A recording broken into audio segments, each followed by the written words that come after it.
Welcome, everyone listening. Tonight, this will be our first podcast. We'll tell you about that in a little bit, but I'm going to kick it to my partner to tell you a bit about him. Hey there, Joe. This is Derek Cano. I'm looking forward to talking some St. Luke's Lehigh Valley High School baseball with you. Uh, I am a graduate of Notre Dame High School from 2010. Wow, what a long time ago. But very much enjoy sports, and I've always enjoyed baseball and basketball, played them myself. And always, especially with Dad, been going to a lot of high school baseball events and sporting events in general. So when we got word of this tournament, I know you and I were both pretty excited to get started. But thanks for having me, and let's talk some baseball. Yeah, definitely. I also graduated from Notre Dame Green Pond, and Derek said 2010, but I'd go back about 9 years earlier. I graduated 2001. I'm dating myself, but anyway, yeah, this I do love baseball, and I would say college basketball is my other favorite sport, but Major League Baseball and watching the high schools with this tournament was great, and that is what we're going to do a show of tonight. Later on, we'll touch on what we're going to do upcoming, but tonight is the Lehigh Valley High School baseball tournament recap, and it was sponsored by Service Electric Channel 2 in the Lehigh Valley and St. Luke's Hospital. And my cousin and one of Derek's old coaches, Dan Vellante, actually he spearheaded this along with coaches in the Lehigh Valley. It was a great idea with COVID and also just having these kids play again. So Derek, you want to start us off with what would be like the round of 16, I think we're going to go with. Yeah, I do want to say yes, absolutely. What a great idea Dan put together. I'm sure it was a lot of work, and hats off to him. He did a great job. It can't be easy putting all this together, especially with all these teams and getting these different stadiums put together. And let me tell you, I only made my way to 2 stadiums, but wow. Let's tip our hats to the coaches as well and the players who really had those fields looking amazing. I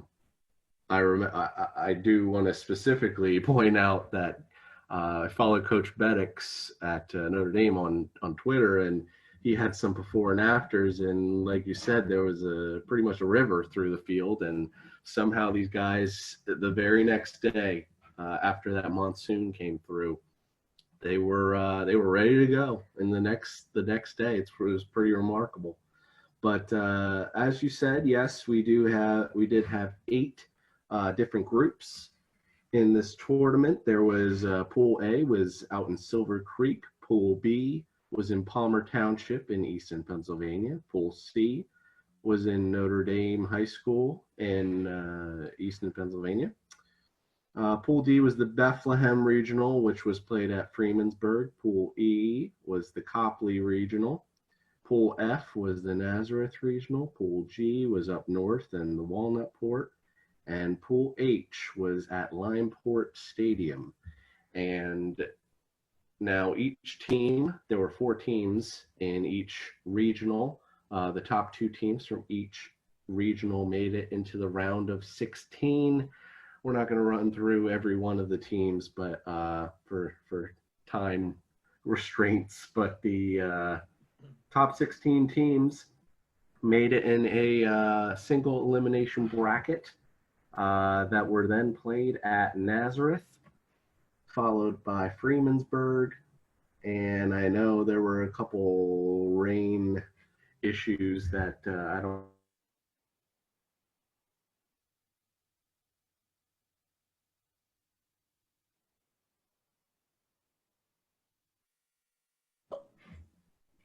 And so the Nazareth Regional is the first round of 16. In the round of 16 in that regional, what consisted of Nazareth, Wilson, Southern Lehigh, and Northampton. Do we want to talk about those matchups, Joe?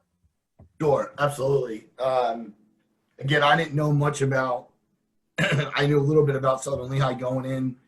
I knew that they had some strong pitching. Uh, they could get the bats going, but just an aside quick is that Quakertown upset them, so that was like something on my radar. I kept talking about that, but yeah, Nazareth seemed to be the favorite there. Northampton was going to be Northampton was going to give you problems because I think of what I can remember, they're a pretty young team. So I thought out of that, Northampton or Nazareth would come out of it, and that pretty much is what happened. Now, there's always that, like you were saying with Southern Lehigh, they did have the Penridge and Quakertown teams that, hey, you don't know too much about them, unfortunately. Not at all. So you're kind of going in blind besides the research online. But so Southern Lehigh did have to play, I believe it was Northampton in the first game in the round of I 16. think that's right. Nazareth played Wilson, right? Nazareth played Wilson, correct. The Warriors representing the Colonial League there. So Nazareth, they last season they were around the 500 mark, 11-10 in 2019. They lost the 6A quarterfinals in districts to Liberty, and Coach Wolf for Nazareth pretty much said in the beginning of the tournament that they're going to go as far as their hitting would take them. Well, we saw that in the regional games when they didn't give up a run. So long as they scored some runs, they were going to be okay, right? Defense and pitching, yeah, that did it for them. Absolutely. So I do know that they had one star pitcher coming in from last year, Kyle Mahadi. He was 4-2 with a 2.68 ERA. He was going to St. Peter's University. We're not 100% sure when he pitched. I do know he did pitch in, spoiler alert, the quarterfinals. Yes, so Nazareth was one side of the coin there, and they ended up playing Wilson, who is a nice EPC and Colonial League matchup there, coached by second-year coach Steve Wagner. They did have two strong seniors for Wilson.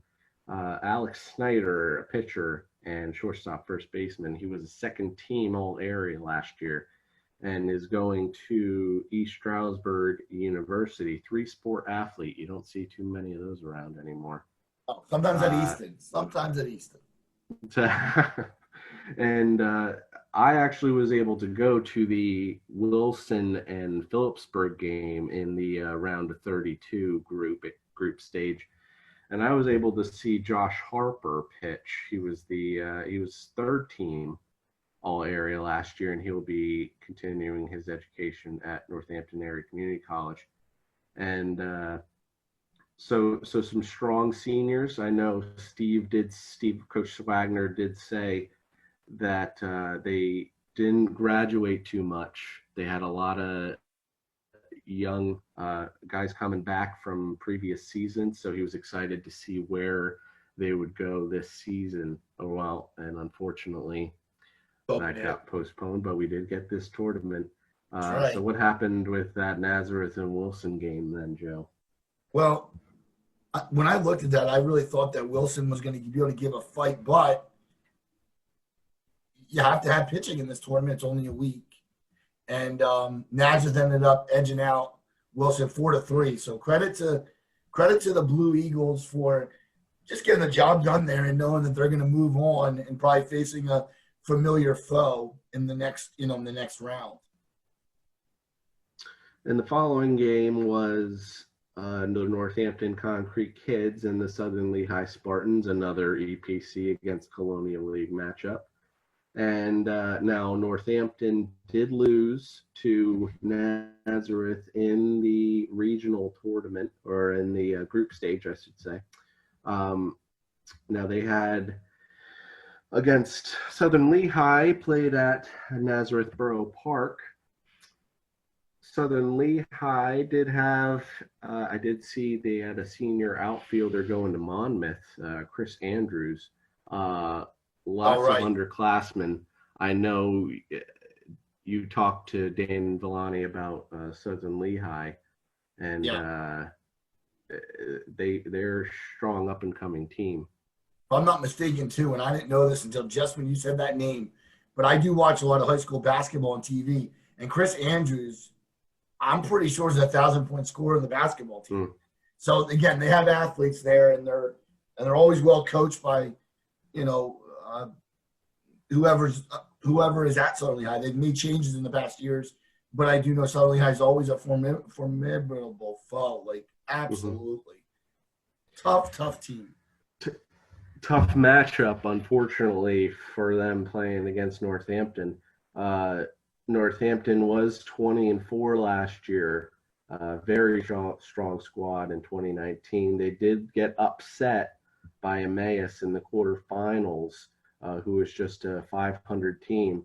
So maybe a little disappointing finish there. They would have been looking for a stronger season, maybe to win some district for their morning call MVP, Evans Wolonik, who what a talent he is. Sounds like the real deal. He hits his spots. Last year, 67 innings, 1.04 ERA, 7-1 record, and the one loss just happened to be to Emmaus in the quarterfinals. He's also going to Northampton Community College. Zwolenik did not pitch in this game, but they were still able to take down Southern Lehigh, right, Joe? Yeah, and like I said before, you kind of feel bad for the Colonial League teams here. Just knowing they're up against some really tough competition and bigger schools. But if there was one team I could, at least I would have bet on, would have been the Spartans, because I just felt like we were told by the director, Dan, you just thought they could beat some teams. But Northampton, we said it before, Northampton was a really tough team coming in, and they took care of them. So good job to the Concrete kids and Zolnik. And sure, it'll be interesting to watch it at the community college over the next couple of years. Absolutely. Looks like there's some decent amount of talent going out there. So yes, Nazareth and Northampton both moved on in their round of 16 matchups to then face each other in a second matchup. Obviously, as I said, Nazareth won pretty handily in the first game in the group stages. And then moving on, we have what was the Limeport area, although it looks like only one game was played in Limeport. The other games were moved to Freemansburg, and most likely due to that rainstorm. The matchups there were Emmaus against Whitehall, and another matchup of Liberty and Freedom. Lots of EPC teams there, Joe. Yeah, and those four are interesting because you think about sports in the Lehigh Valley and Whitehall. Let's just Saquon Barkley. You think of his name. You go to Emmaus and you have guys that went to DeSales and played basketball, and a name comes to mind in Brian Hunter. He was an 1,000-point scorer from Emmaus. And Liberty and Freedom are national, not national, but they're powers. They get guys drafted in the NFL. So Liberty has one great band as well, Joe. Let me tell you. One great bagpipes. Oh, that is pretty. It is interesting to watch them during the football games. Yes, but Liberty just seems to have arms. They had a kid named Josh Feitbull going back even around, I think, your time. The Liberty Hurricanes and the Freedom Patriots are just two powerhouses around here. And I literally thought one of them would make it to Coca-Cola Park. And no spoiler, but, we'll see what happens as we keep going here. So the first matchup was between Emmaus, who was one of the favorites going into the season. According to Morning Call, they were the favorite to win their division over the likes of Parkland and Northampton and Nazareth. So there must have been a strong team there, and we'll get into that a little later about some of the players there. Now, last season, they did lose in the District 11 championship game to Liberty. As we said, they were 13-13, so that they won a couple upsets there and ended up making it into the championship game. So what could have been done here? They did play Whitehall. Now Whitehall made it to the District 11 final, 5A final last year. They were 10-12 in the season and 8-8 in the league. Now, before we go any further, Joe, I did want to bring up something that's always stuck in my mind since they made this a rule. In order to make districts, you either have to be 500 in the league or overall. Now, obviously, Whitehall was 10-12 last year, but ended up making it to the district final, only almost making states. How do you feel about that? Do you think that teams who are potentially a 7-12, but they finish 7-7 in the league, do you think that they deserve to make the districts and states and whatnot, or what's your feeling there? I always thought that it should be a reward system, and 7-12 is really tough. I don't think any team, I don't care who they are, should be there at 7-12. But a 10-win team, that's still a pretty good year. I mean, you lose 12 games though, so I mean, should you be 500 in the league and you know what I mean? Like if you're say you're 8-8, or we go 7-7, but then like in the bigger picture, you're over 500. See, I think it matters. I think both things matter, and I think to answer your original question, and it is a tough one, it can be debated for a long time. I believe you should have a division record at least 2 wins over 500, and then I think your overall should be probably over 10 wins, and then you can just argue it again. But I mean, now it gets a little tricky when, and as we all know, there are multiple leagues in this immediate area. You have the teams who are playing up north, you have the Colonial League, you have the EPC. If you look at the Colonial League, maybe they have a couple of EPC teams in order to get them kind of seeing where they're at in the season, and then maybe they struggle, but they play closely with those teams. I'm going to say the coach wouldn't have said, you know what, I wish we didn't do that. You know, this isn't college basketball where your strength of schedule and everything matters, but I would almost rather my team face those stronger teams, because if you want to get through districts and through states, those are the teams you're going to be playing. So I know it's kind of a tough decision there, and I don't know where things will go moving forward, but just an interesting. Yeah, and I wouldn't want to be that person to make that decision either. But luckily we aren't, so no worries there. Emmaus was able to shut down Whitehall 3-0 in the round of 16 and move on to the final 8. They would face the winner of the rematch between Freedom and Liberty, which literally played one day before. Drew a lot of fans, right? Drew a lot of fans. Lots of fans in Freemansburg. Could have also been me, but the girlfriend and I were a little tired from a long day of watching games up at Fairview Park in Palmer Township, so we decided not to go. But I understand that.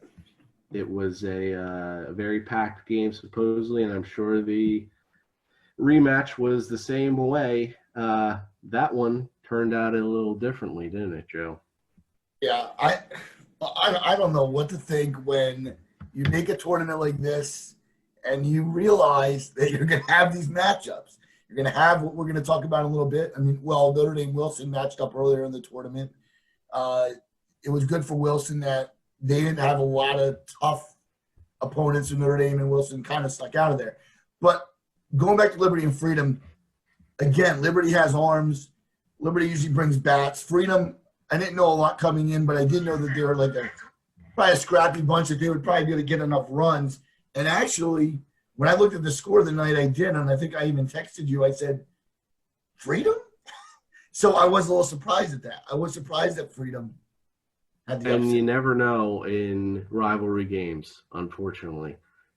I'm sure it's very tough to win 2 games in a row, especially 2 games in 2 days, beating the team again who you just beat last night, who I'm sure is still a little PO'd Right. that they may have lost, and that's a tough game to win again. Oh yeah, to come back and have the energy level the same, and Absolutely, yeah, absolutely. just to move on. Yeah, definitely, I agree with that. Now, Liberty was a very strong team last year in 2019. They were 23-4, 16-0 in the EPC and district champion or league champions. And they did lose in the first round of states to Plymouth White March and graduated 13 seniors. So you had to wonder where they would be, where they would fall this year. The morning call did have Liberty behind Easton in their projected finish back in March when they were potentially still having a season.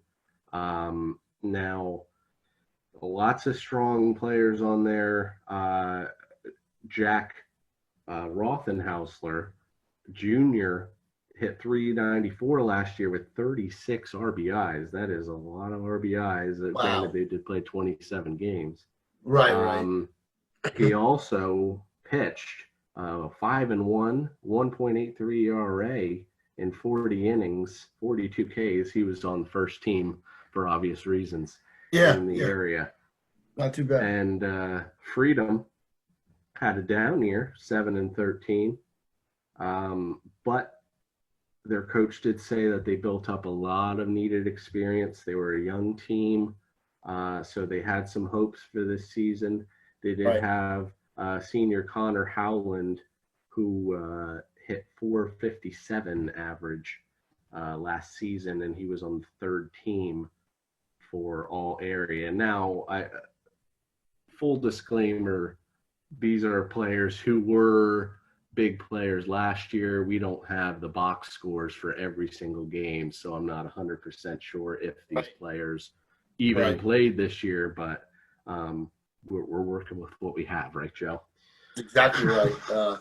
I said that when I started looking up just 2 teams. Derek has done a lot of research, and I appreciate that. And I think the stuff we did get, though, we were sure of it, and that's what you got to do. Definitely be sure of what you're gathering. So yeah, absolutely. Tough to find some stuff. So Freedom ended up taking down Liberty in what was a pretty nice upset there, 8-4, in order to play Emmaus in the round of 8. Then we moved to the Freemansburg bracket, where we saw the likes of potentially 2 of the stronger teams in the brackets. Easton and Parkland both ran right through each of their pools, and with a very large run differential. Not to interrupt you, but we both saw Easton. I mean, I announced those games at Fairview, like you said, in Palmer Township here, and there's just something about that team. I'm sure we'll go a little bit into it, but when you have that much depth, like we've talked about, and certain key players like Luke Storm at shortstop going to Duke University now and hitting the cover off the ball, and Brett Stewart, the catcher with a cannon for an arm, and you just have certain pieces. You just have these, and the coaching and Carm LaDuca and Greg Hess, they know how to win in Easton, and it's been that way for a while. And hats off to the Rovers to get to that point. Now, when I was there, I did have the chance to see Justin Johnson, who is, I believe, a junior. Wow, he's got an arm on him. Nice lefty, great curveball, a mid to high 80s fastball. He was 84 hitting maybe his spots.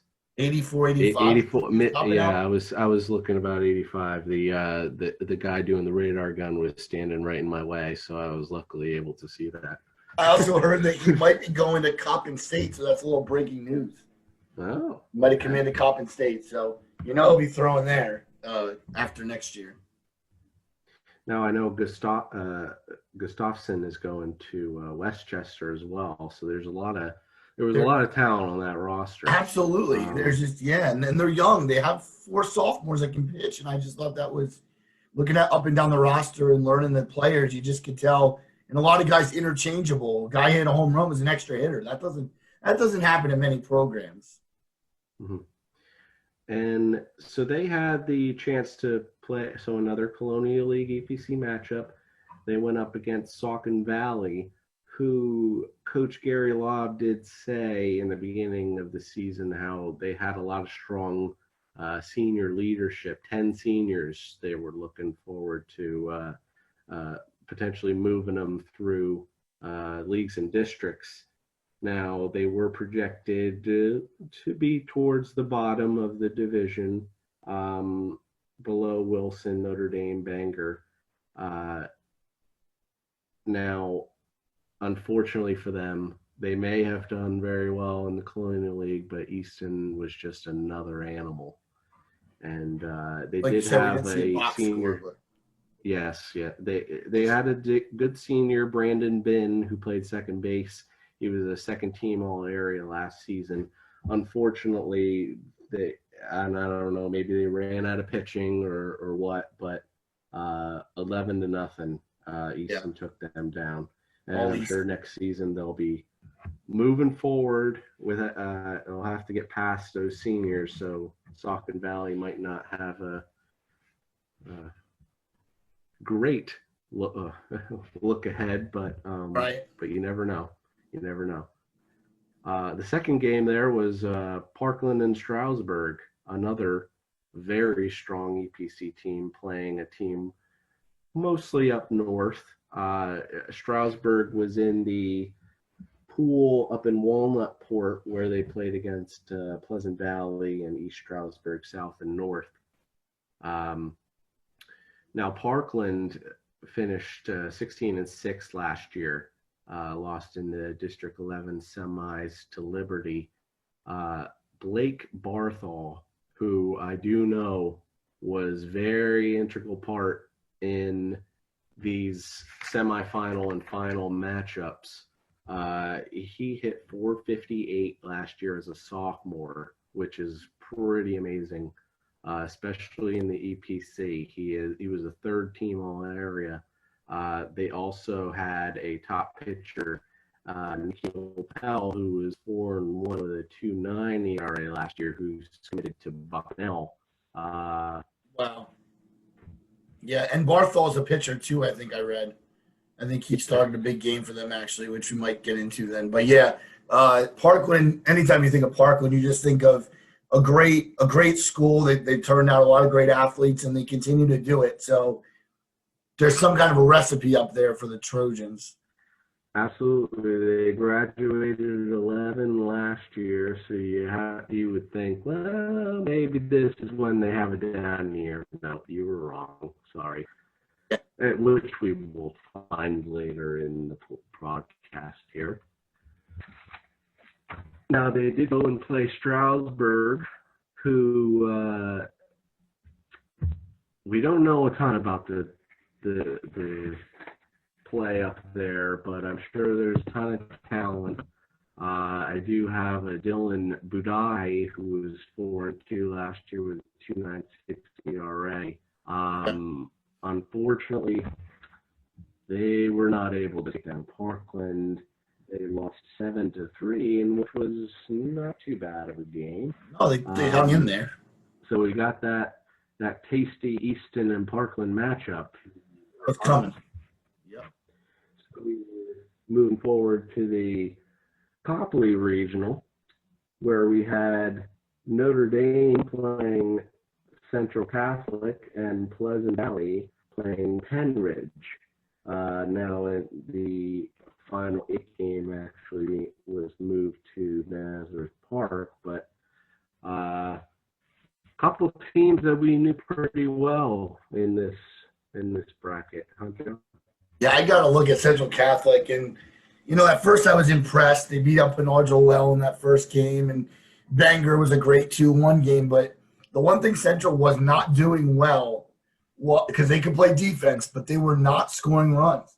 And Easton made sure that they scored 5 the game they beat them. So if Notre Dame was able to hold them down, I thought it would be a little easier for the Crusaders to come out on top of that one, and it's kind of what happened. They scored runs and didn't let Central score any. I believe this was the only Colonial League and EPC matchup that went in the favor of the Colonial League. Notre Dame, of course, Notre Dame's great season last year, 24-6. They made it to the state finals before they lost to Mountain Union.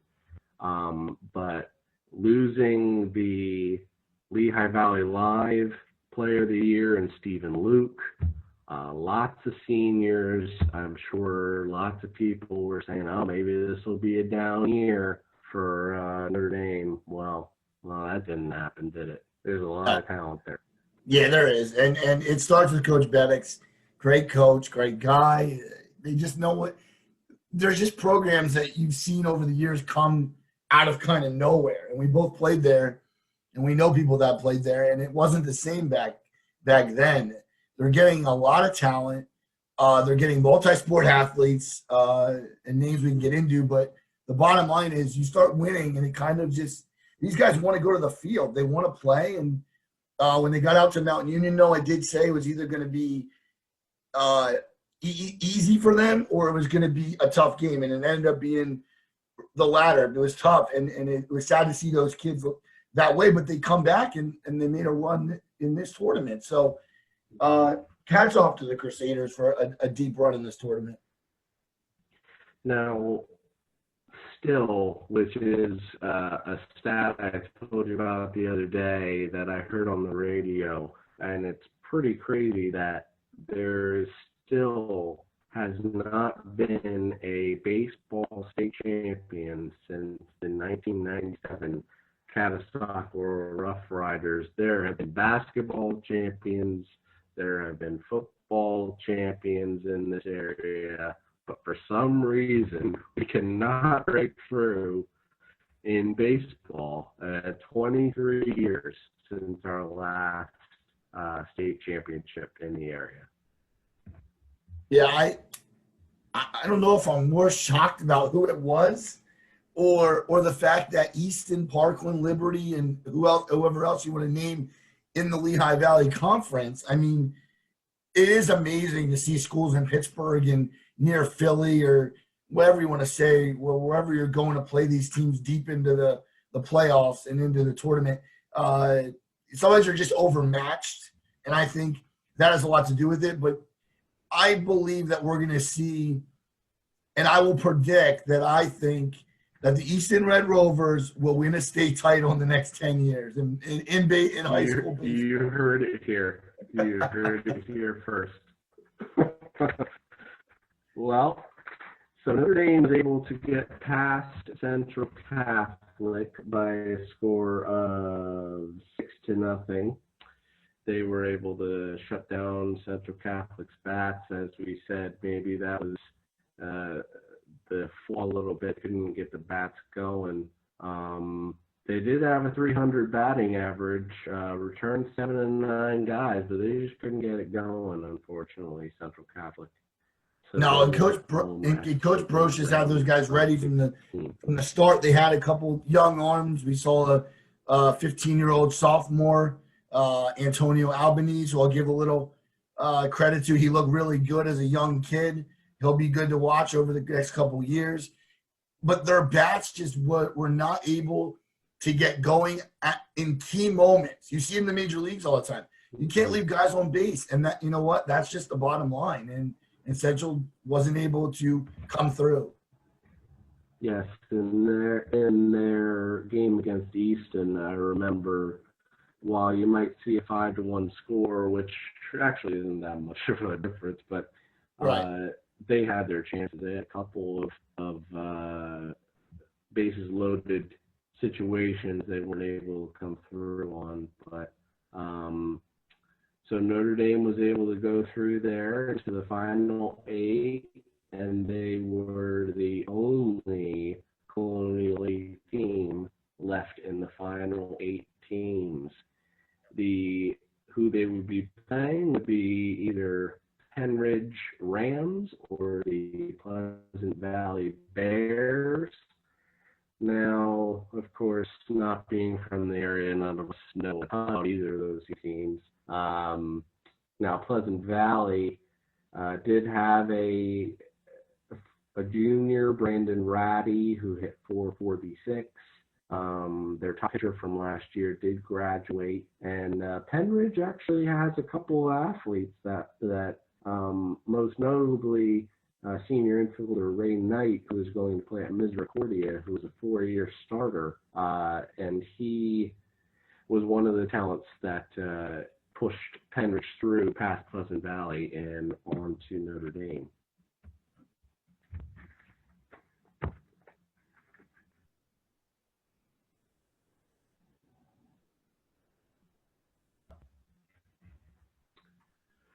So with Penridge moving on to play Notre Dame in the round of 8, we had 4 matchups, 2 of which were played at Nazareth, Borough Park, 2 of which were played at Freemansburg. We had Northampton and Nazareth playing another rematch. We had Emmaus and Freedom playing at Freemansburg, Parkland and Easton, and then Notre Dame playing at Nazareth against Penridge. We're just going to go through the quarterfinals real quick here. Northampton took down Nazareth 8-3. That was the last game for Evans Volinick, who actually pitched 4 2/3 of no-hit ball. So unfortunately, we didn't get to see Evan in this tournament, but what a talent he must be. Yeah, really. Him going to Northampton Community College. But they took down Nazareth 8-3. Emmaus then defeated Freedom 7-0. A very good game, supposedly, between Parkland and Easton, which went down to the wire. Excuse me. The Parkland was actually up, I believe, 11-4 going into the top of the 7th inning. And lots of errors, lots of walks. Easton left the bases loaded to end the game and lost 11-10. What a great game I'm sure that was.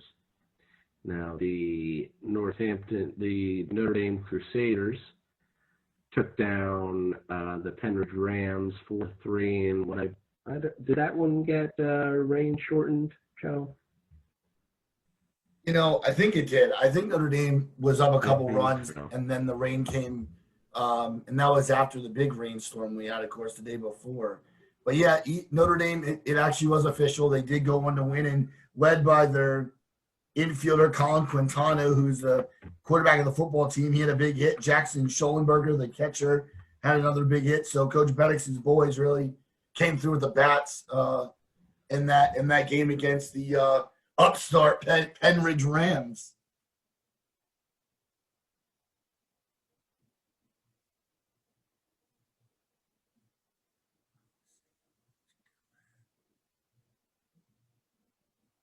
Northampton playing Emmaus. Northampton and Emmaus, you knew what you're going to get. You're going to get probably a pretty well pitched game. And I know we both learned a little bit about Emmaus, and they had, I think one of their players actually was going to go to the University of Pennsylvania.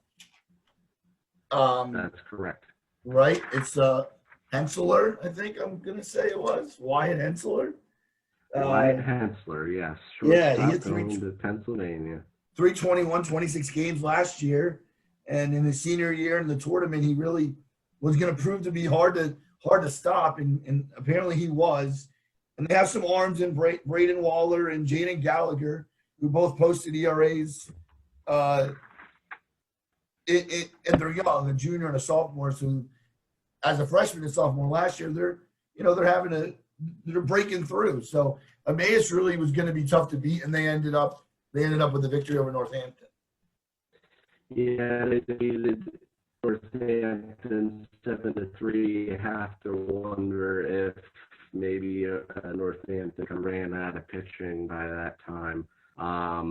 They did have Joe Kerbacher went 2 for 4, and graduate first baseman Garnett Smith reached base twice, and also had an RBI double in the 4th inning.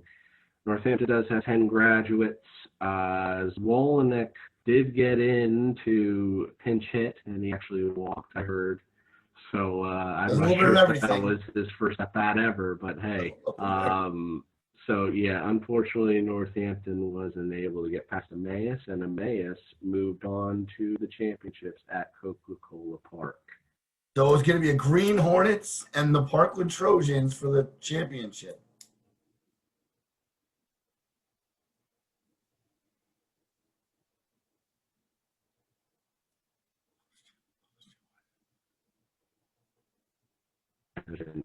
Of how close this game was, right, Joe? I believe Parkland had a big inning at the end of the game, but it was definitely not an 11-2 game. And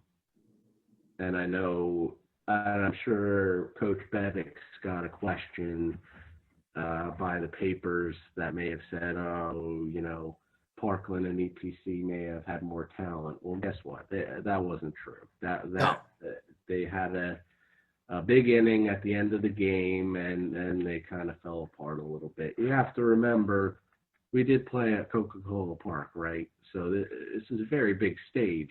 And, yes, maybe they ran out of pitching at the end of the day, but there's some talent over there at Parkland. Luke Meehan had a 667 average going into the championship game. He's a sophomore. That's scary. He scared for the rest of the area, that's for sure. Yeah, he had the go-ahead single to put Parkland up 3-2, and throwing error and a 2-run double and a 3-run homer by Blake Barthol put the game out of reach in the 6th inning. But here's another stat for you. Going into the semifinals, so that was 5 games, Parkland had 46 stolen bases, which is pretty insane if you ask me. I mean, so they stole like 8, 9 times. Yeah, that is insane. But again, that shows you that they wanted to get their guys in scoring position, and also that they were going to hit them in, and I guess they didn't really miss on those important points of their game. Now, Joshua Miller was the winning pitcher. He did give up 2 runs in the 1st inning, but then he settled down and went into the 7th inning, giving up no more runs. He had 9 strikeouts, and he is actually going to Penn State Berks in order to pitch. In college, which brought us to our championship game between Emmaus and Parkland. And we knew this was going to be a good game. We talked about it when the matchup was set. 2 LVC, EPC schools, if you will. And it was going to be who pitched well. It was going to be who pitched well. And then the bats would come second, I think. And, what ended up happening, I guess, wasn't really a huge surprise. No. And a close game, 7-5. Emmaus was the tournament champion, Emmaus Green Hornets.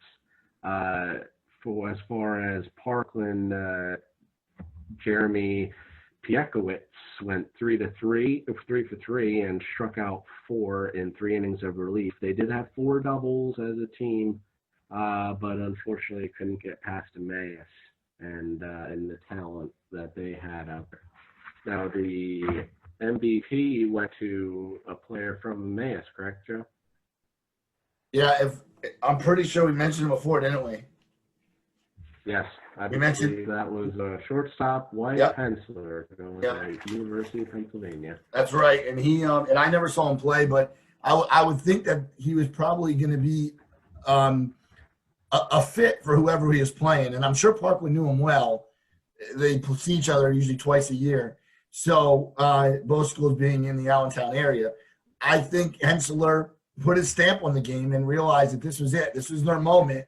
And again, a great tournament. I mean, I'm happy for Emmaus. I was, so we'll see. Got something, Derek. Now, I do want to ask you real quick. Yeah. All these amazing stadiums. I gave you a heads up so you can think about it beforehand and give you an amazing answer. There's a lot. All these amazing stadiums. Freemansburg, Copley, Nazareth Borough, Limeport, Silver Creek, not including Notre Dame, not including the places that weren't in this tournament. Right. What is your favorite stadium that you have been to in the area? I know there's a lot of great Legion fields. I know and no Coca-Cola Park. I don't want that. That are primarily high school baseball fields. What do you think? What's your favorite in the area? I think that right away you got to look at Limeport Stadium. I played there. I watched games there. I would love to announce there. That would be cool. But just that's just like a really great feel for baseball. It reminds you, I think we talked about it, of like A League of Their Own, the movie, like Doubleday Field. There's just a difference about that field under the lights at night. I don't know. There's just something about it. Southern Lehigh is lucky to play some home games there. And I enjoyed watching friends play there. And like I said, myself, I played there once or twice. So yeah, it was always a cool, the right word probably is nostalgic. Notre Dame's a nice place to play the game, though. I will say the center field, what a pain in the butt. Yes, just trying to just doing outfield practice out there was tough. Yeah, right. Just trying to track a fly ball. That's true. That aside, I agree. It is a beautiful stadium. I will say, as a former Easton Legion guy, I've mentioned before I love Hackett's Park. It might not be the best to watch a game because of the seating and you got to sit on top of that hill. Pavilion, but, I always loved playing in Hackett's Park, especially with that big wall that they made, almost reminiscent of Fenway Park. Scoreboard. And impossible to get over that wall. Yep, yeah, absolutely. Yeah. But I just wanted to get that opinion out there. But absolutely. Let's wrap this up, Joe. Well, yeah, and we're doing this, everybody knows, on Zoom, so we only have about under an hour, and we're about that mark. I want to thank everybody for listening. This is our first show. Spoiler alert, in 2 weeks, we'll be back. Derek is a big Seattle Mariners fan. You're going to hear more about that. I'll have some questions about the Mariners, and one particular will be how former Phillies shortstop J.P. Crawford is doing. I'm very interested in that. I'm a huge Phillies fan, so hopefully he'll have some questions for me. And right now, the Phillies are playing the Mets, and they're probably losing, so I'll have to watch that now. But we'll be really excited to come back and talk sports with everybody, and we hope we get listeners that enjoy sports. And Derek, I'm really happy we started this journey. Absolutely. I hope we didn't have too many breakups in this in this talking here, but we'll see when it comes back at the other end. But I'm sure people are enthralled to learn about my reason for being a Seattle Mariners fan. So I always have been, and I've known you a while. I've always next time. Yeah, it's awesome to.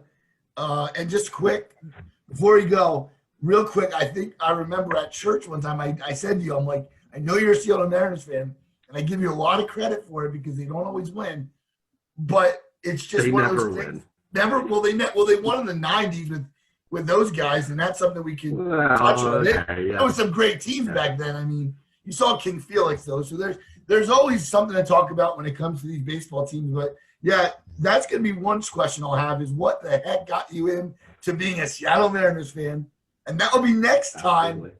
And I'm not going to give away the show's name because that's the second show. And also a special shout out to my girlfriend, Amanda, who really helped me put the Zoom together. So I really appreciate her for helping me. And Derek, it's really been a good time. And we'll be talking, I'm sure, off air because I want to get together, of course, our next show and talk some different things. But you have a good trip to Long Beach Island. Right? Long Beach Island, right. Well, your shirt is throwing me off. You have a Virginia Beach shirt on. I was throwing me off. Oh, yes, I do. I have my Virginia Beach shirt on. I don't know if it's been a while since I've been to Virginia Beach. But, I look forward to the vacation, getting away from this Pandemic? whole thing going on out there. Oh, is that what's going on out there? Yeah. We have baseball. We always will. We'll have the NFL. I don't know about college sports, but we'll talk a little bit about everything. But we are big baseball guys, so stay tuned. And thanks again for listening. And Derek, it was a real good first show. Thanks, Joe. All right, man. Talk to you soon. Bye-bye.